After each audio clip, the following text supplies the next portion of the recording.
I mass enrollment if there's one, I'll do one. If there's five, I'll do five. I've done 10, 15 at a time before.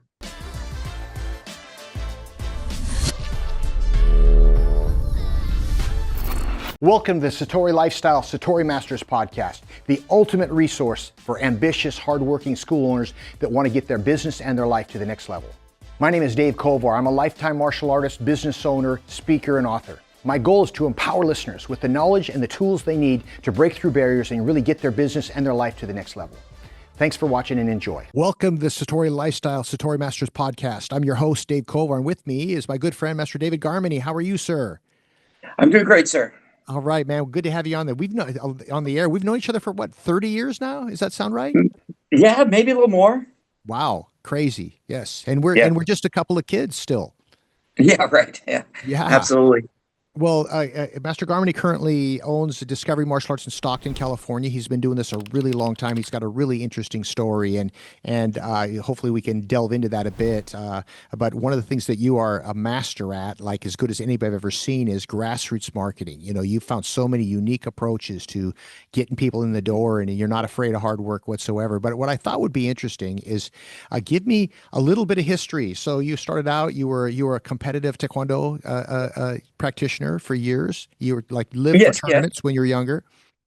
I did. Well, I started in 1980, black belt 86, and then competing. 84 up, just going to locals and stuff like that, and just started getting a little ambitious and worked my way to train with the U.S. national team. With Jay Warwick was the Olympic coach at that time, and spent years with him.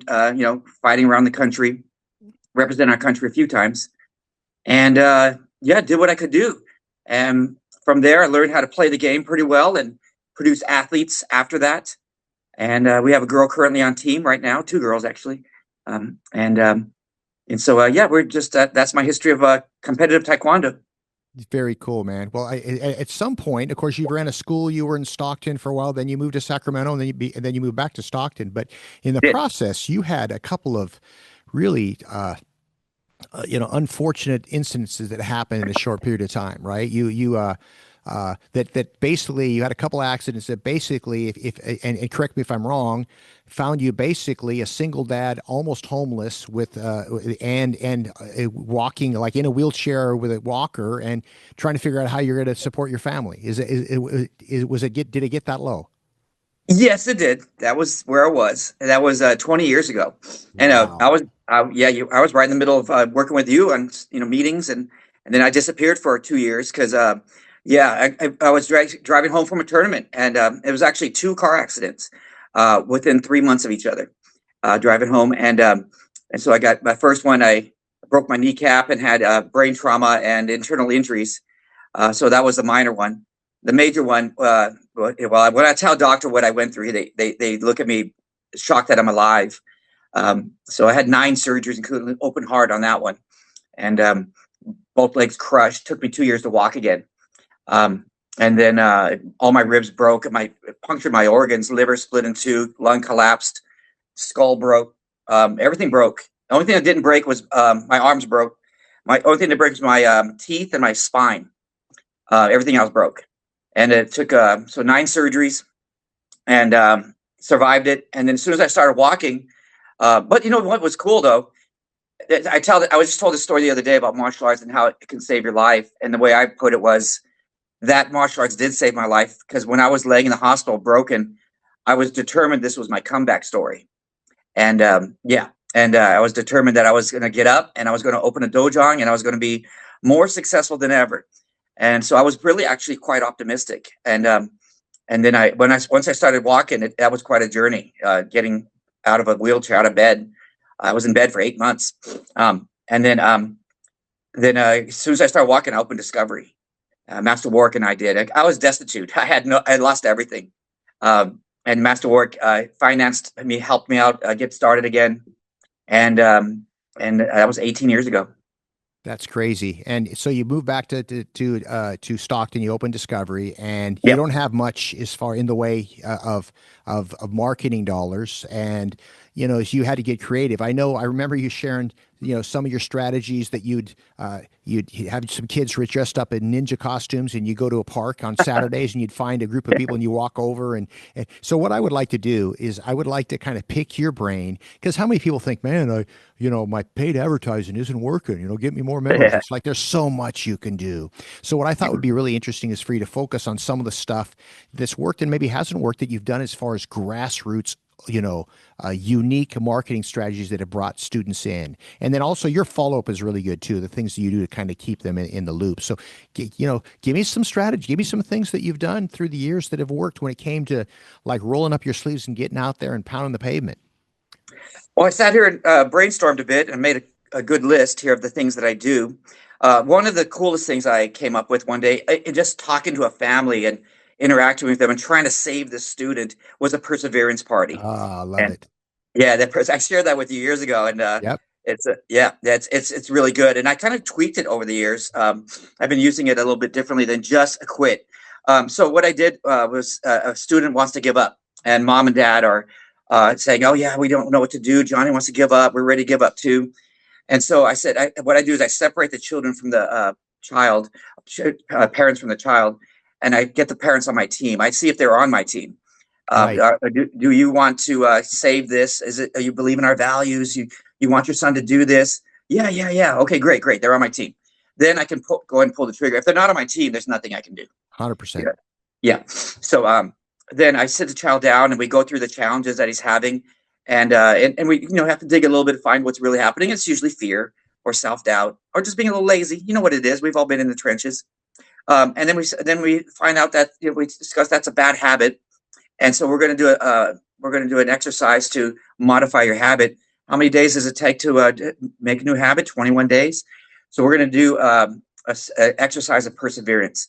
I want you, Johnny, to stop complaining to mom about coming to karate for 21 days. It has to be a solid 21 days. And mom, if he complains and really throws a fit about it, the 21 days have to start over. Okay, so it has to be a solid 21. So this might take a couple of months because he's got a habit. But mom, if he corrects himself, he's, oh, okay, I'm going to go. That's fine. We can do that. And so he does the 21 days. I'll tell Johnny, okay, after the 21 days of persevering and not complaining about coming to karate, you're going to get a perseverance party. It's a pizza party for you and all your friends in school. And how many friends you got in school? Oh, you got 17 friends? Oh, man, that's awesome. And what's your best friend's name? Tell me 4 kids. You could tell me their names that you're going to bring. Really solidifying this in his mind, And so he tells me Johnny, Mikey, and Susie. And okay, great. So what do you got to do to have this party, Mikey? Well, I got to not complain about karate class. It's great, man. Let's do it. Mom, I want you to let me know your progress. Tell me when you come on in. How's he doing? So they're reporting to me, and then finally they let me know that he's persevered. He's fired up about coming to classes again. And now we do his party, and I got 15 leads. Yeah, so you shared this with me probably 10, 15 years ago, and a light Yeah. bulb just went on. It was like, pow, because what happened is instead of losing a member, fighting to lose a member, you've got this person that was going to quit that now is bringing 15 leads to you. And by the way, in most cases, if someone comes 21 times back to class without complaining, guess what? In almost every case, they're back in the trenches. They're back having a good time. Yeah, I yeah. think it's 90% successful, maybe plus 90+% successful. Yeah, incredible, incredible. So you have also done a great job. Like, tell me how you might utilize your young leaders in maybe a park setting to help recruit new members. There's a fair going Okay. on or something I like got that.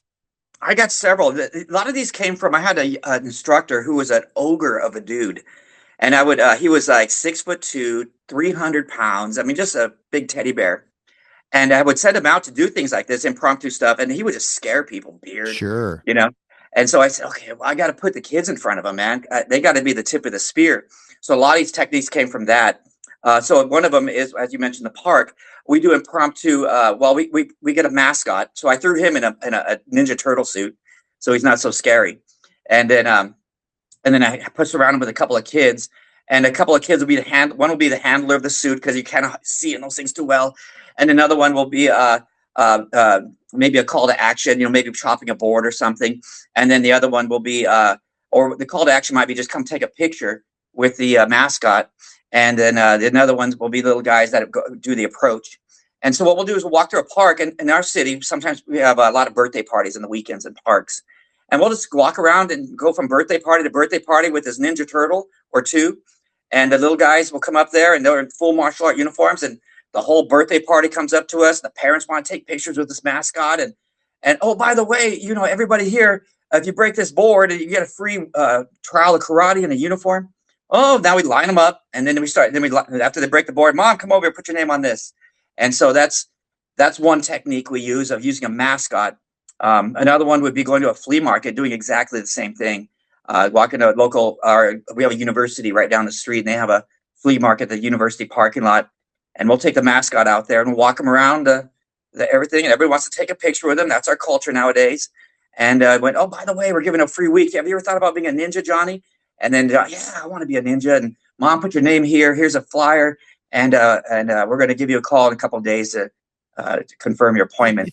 I want to stop you for a second, because I don't think most people, they're waiting for some event to happen, right? Yeah. Versus making something happen. What I love about this is that every one of us has a park close by, and on weekends, there's going to be people at the park. You don't have to wait for the Chicken Fest or the Garlic Festival. You can find your own events. Yes. And something really magical about a mascot as well, right? Is that they love it. It's easy. It's very approachable. Okay. Give me another one. Impromptu demos. I packed up my demo team in vans and drove around the same kind of thing, a park. Again, there'll be a bunch of people out there at a birthday party on a spring afternoon.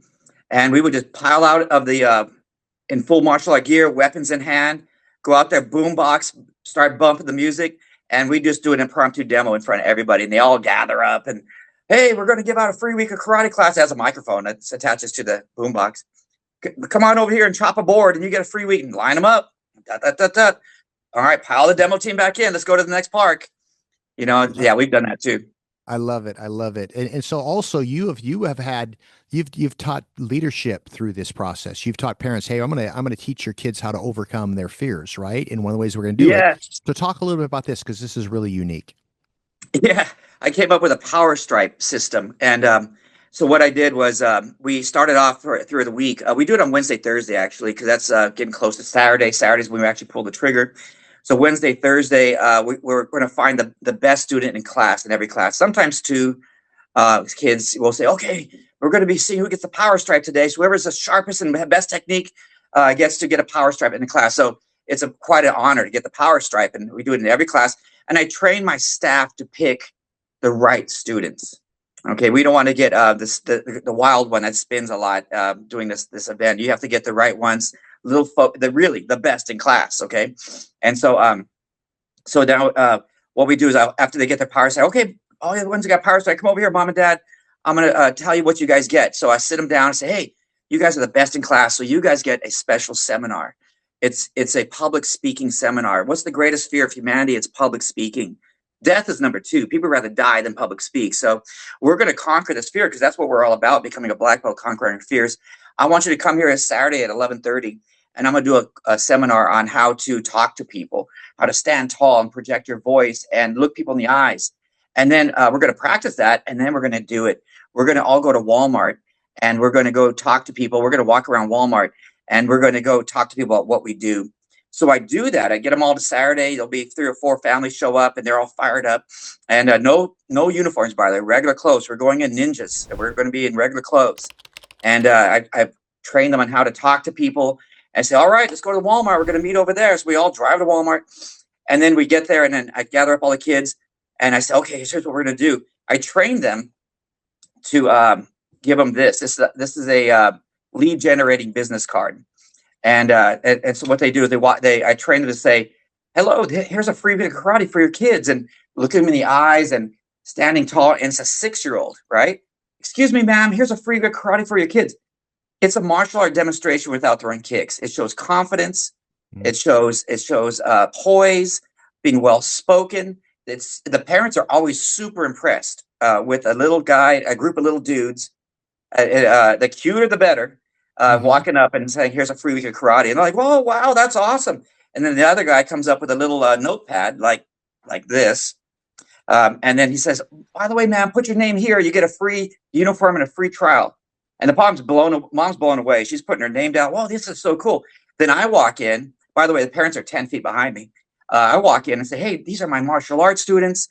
This is part of the exercise we do. We're building their confidence through public speaking. And then if you ask a couple of questions, oh, yeah, we've been thinking about it.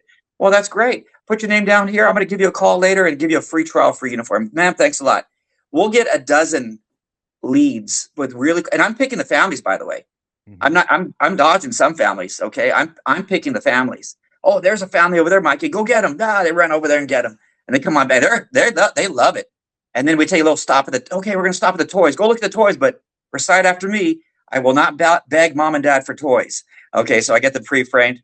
And then, and yeah, we'll get a dozen leads doing that every weekend if we want to. That's crazy. It's amazing. So, the thing is you're really thinking outside the box and you're getting really creative. And there was a time when that's all you had. That's what That's that what we was did. all, that's what you had to make it work. You have Yeah, to that's find what a we did. way to pay rent next month. You get Yeah, creative. All right. yeah, So that's right. also you're really good at follow up. So one of the things that when you're doing this aggressive type of marketing, sometimes the leads aren't as high quality as if Buddy brings in their best friend organically on their own, right? And Sure. so you have to kind of make it up for volume. And what's your kind of process? Okay, uh, all right, what's your follow up? So I gave you, uh, you approached me. One of your students approached me at Walmart, and I gave you my contact information, and I scheduled an appointment for Monday. So, what are the steps going up to that? Are you calling me Monday afternoon? When are you reaching back out to me? Day before, hour before. So we do we'll text them, call them a day before, hour before. So just to touch base with them, make sure they're confirmed and coming in. And yeah, our numbers sometimes are a little soft. So, if you have, you're supposed to have 20 people coming in, you might get five, sometimes six. But I'll take that five and six. That's a Tuesday. And I got it Wednesday, I got it Thursday, I got it Saturday, so you got five coming in on Tuesday and you gather them up and I do a group intro and I do an introductory class, I do an audio video presentation. We do a little group thing, throw them into class. They do a 45-minute class, they get awarded a belt in class, everybody's clapping, get all five families back into the same room, my introductory room, and then I math sign them up. So that's pretty much how you do it. You just mass enrollment. I mass enrollment every if there's one, I'll do one. If there's five, I'll do five. I've done 10, 15 at a time before. Yep. And so keys on that are there's is first off you're building as much value as you possibly can. So Absolutely. here's the concern that some people have with mass enrollment. The first person starts questioning what's going on, and Yeah. everybody else buys into Yeah. that. So how do you head that off at the pass? I know you've worked on that. Yes. I train my team to help me deal with that. And that happens sometimes. If you get somebody that's a little bit too negative, I cut them out immediately. So if they start being a little bit, I don't know, oh, that's okay, sir. Come on over here with me. I'm gonna take you up front. We're gonna reschedule you. So I walk him out of he gets cut out of the herd immediately, so that doesn't spread like a cancer. Okay, and when I come back, all the others are sit up a little straighter because they don't want to. I'm excusing them if they're being negative. Amazing, amazing. Okay, so follow up. How long are you? What's your follow up process? So, as far as leads, I know you keep with them forever, but give me an idea. So I tried this 6 months ago. I got a notice. I never showed up for my first appointment. So what are you doing with my name, and how are you reaching back out in the future? Well, we just switched to AI. We're in the process of that right now. So what we're doing now is I have a staff member that's working for me. She worked for me for 18 years. She's now living in Las Vegas. So she's behind the scenes working for me. She's stacking up months and months and years of old dusty leads into the AI, and it's just sending them a loop of getting texts and emails for 2 weeks and seeing how many students were getting out of it. So that's new.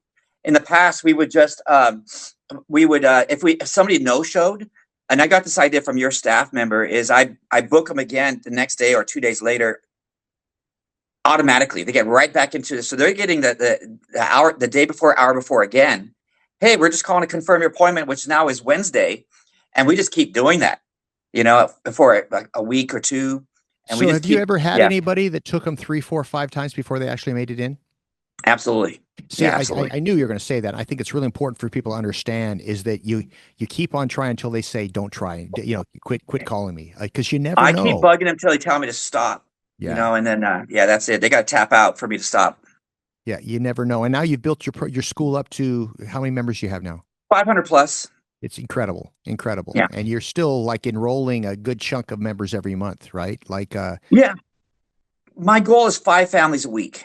Five okay. families a week. That's we shoot for that every week, whether it's December or the best months, October. It's 5 families a week. We usually hit it. So tell me, what would you say with a school? What would you tell a school that's struggling to get new members into this school? Give me a couple. I know we've talked about a bunch, but what would you say? Oh, that's easy. Here's the three things that I would do. Perseverance Party, mascots easy, Power Stripe. Those three are top on the list. I do free birthday parties. A lot of people charge. I do free birthday parties. I really like the idea you had, sir, on your last seminar I went to, where you charge for birthday parties, but you do group birthday parties for free. I haven't pulled that trigger yet. I thought that was really smart. Doing 3 parties at once Hmm. for free. Hmm. I like that idea a lot. That's a lot less work and a lot of leads. So I'm probably going to lead into that. But I've been doing free birthday parties just because I want the leads. And Sure. so we stack up 2 a weekend.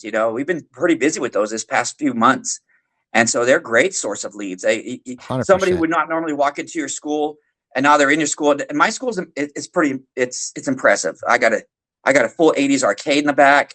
I got a classroom. Something new, sir. We hired a school teacher to do tutoring here, and I turned one of my rooms into a classroom. It looks like a classroom, and so kids are getting tutored back there. And so I walk these parents through that. I got a gym over here. I got a personal trainer that's teaching over on the side. I got a little playroom for the kids, where it's like almost like a little daycare where the 2-year-olds can play while Johnny's doing class. And so I give them this tour, all these birthdays, and it's impressive looking. And then I do an introductory lesson for all these birthdays, and I do my huddle. We're sharing the philosophy, so they got to sit down and listen to whatever huddle we're doing that week, which is impressive. And then we play some fun games, and at the end of it, you get 1 or 2 or 3 saying, "Yeah, I want my kids to do this." Love it. Love it. Well, I'll tell you, one of the things I've always, every time I talk to you, I'm reminded about there's always more than you can do. And you're really when someone says, I don't know one way to get 20 new members, but I know 20 ways to get one new member, Yeah, you pop into my head because you're so good at all those strategies. And hopefully, how do yes, you sir. keep your passion? How come you're still so passionate about this? It's just I've always been good at it. I guess maybe because I'm good at it. If you just have to get good at it, and when you're good Mhm. at something, it's fun. I love it. And yeah, that's it. So get good at it, and so stop dragging your feet and just do it until you're good at it, and then it's fun. All right. Well, good, man. Well, I appreciate you, being on the podcast. And if anybody wants to reach out, uh, uh, Discovery Martial Arts, Stockton, if you're ever in that direction, look up Master David Garmany, and always a wealth of knowledge. I appreciate your friendship. Appreciate you being on the line, and best of luck going forward. Thank you, sir. Thank you, sir. All right, that was pretty painless. I appreciate that, man. Thank you for tuning in today to our podcast. I hope you found it valuable and inspirational. To stay connected, please subscribe to Apple Podcasts, Spotify, or wherever you go for your podcasts. If you enjoyed today's show, please give us a 5-star review. And we really sincerely would appreciate some feedback. Your feedback helps us to create high quality content that will help others in the future. If you'd like to follow me, you can go to Dave Kovar on Facebook or Haunchie Dave Kovar on Instagram. Thank you so much for watching, and I'll see you on next episode.